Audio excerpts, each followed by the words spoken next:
The market balances as well. In the aftermath of this Russia-Saudi move, we haven't necessarily seen a material price pop. What's your view on where the market goes in the second half, and what tools does OPEC have left in the toolkit to maintain stability we have here a lot when spare capacity is so tight?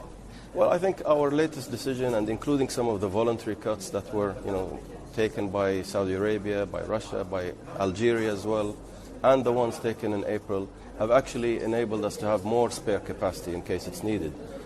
But spare capacity is also a function of investments, and I take this back to investments and the importance of continuing to invest in the industry.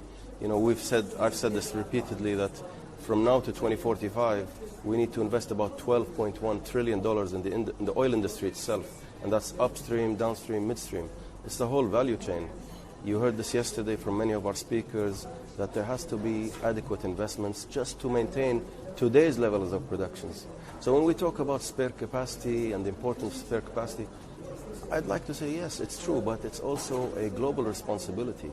And OPEC is doing its part in terms of investing, in terms of trying to adequately manage the fine and delicate supply-demand balance.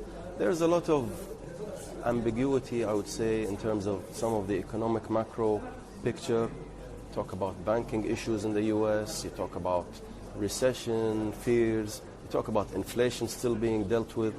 And I always want to remind people that we are not out of the woods in terms of COVID.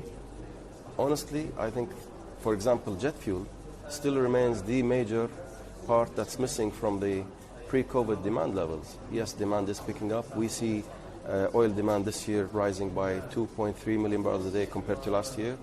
But if you see the first half of the year, it hasn't really panned out the way it was expected, not only by OPEC, I would say, but by most. So we're thinking that it could materialize in the second half of the year, with China opening up maybe at a more rigorous rate than we've seen so far. Hopefully a settling of the economic conditions in the European and the US systems. And it's a delicate balance, but this is, I always like to say, in OPEC and OPEC Plus, this is our bread and butter. So we are attentive, and will continue to be attentive.